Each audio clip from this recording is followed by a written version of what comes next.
mahaba yung nakarin namin. So sabi nung guide, mula dun sa pinagparka namin kanina, mga 20 to 30 minutes, depende sa lakad. So syempre dahil hindi kami sanay maglakad ng mag-trekking, parang first time ko to na, yun talagang alam mo magte-trek. First time namin to. Tapos hindi rin naman kami sobrang handa. Oh. Dami nga namin dala eh. Ayan sila. Ayan sila.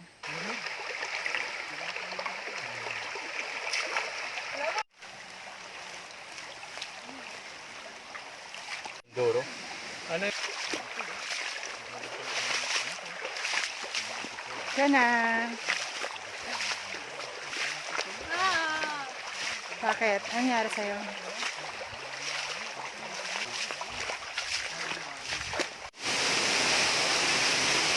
Wow! Diba? May tapos. Parang magtampisan. Sa gilid niyan, ito yung akyatan namin. So, ayan. O, diba ang pare?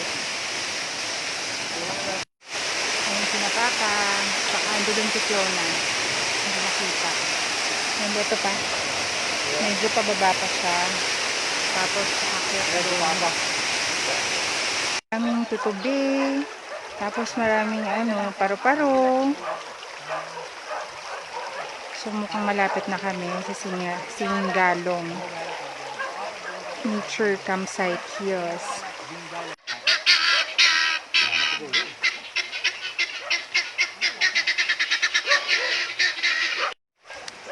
Finally, nakarating din kami dito sa may Singalong. Ayun na yung kanilang welcome rotonda. Char.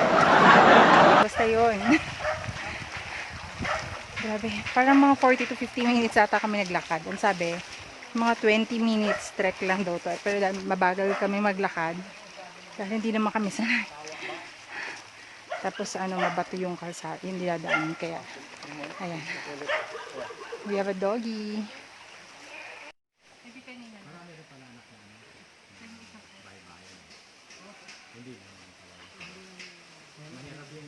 Sorry, nung bata ko, favorite ko maglaro ng ganyan dun sa may lugar namin.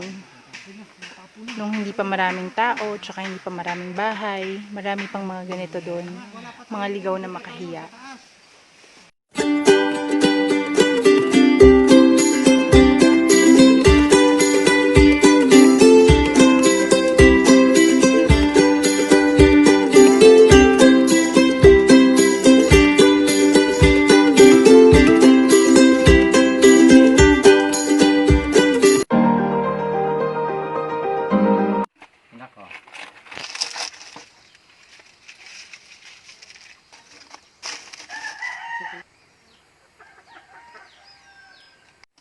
Buhay probinsya.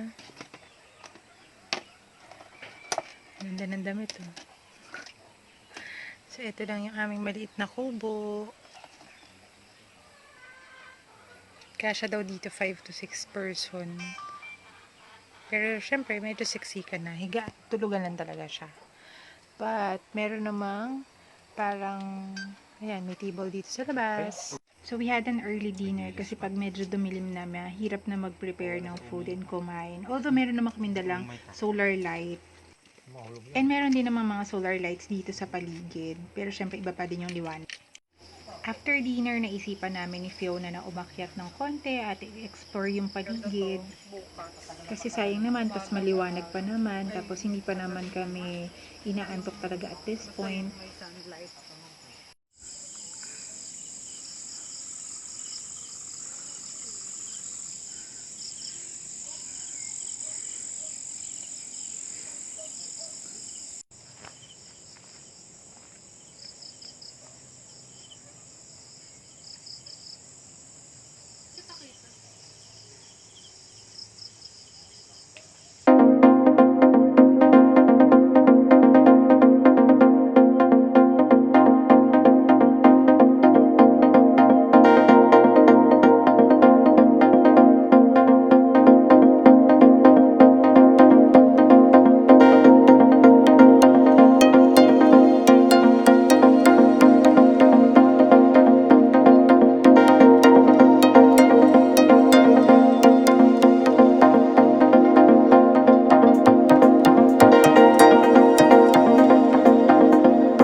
yun, hindi na ako nakaakyat doon kanina sa may summit pa pala doon sa may Singalong. Dahil sumasakit yung ulo ko kanina, actually mula kahapon. So kanina, mas pinili ko na lang na tulog. After namin mag-breakfast ng 6, tulog ako hanggang 7:30. Tapos yun, nag-start na kami maggayak para umalis. Tapos pupunta kami ngayon doon sa may falls. Doon na namin aantayin yung tour guide namin pabalik. So maliligo kami, magtatampasaw ng konti, ganyan.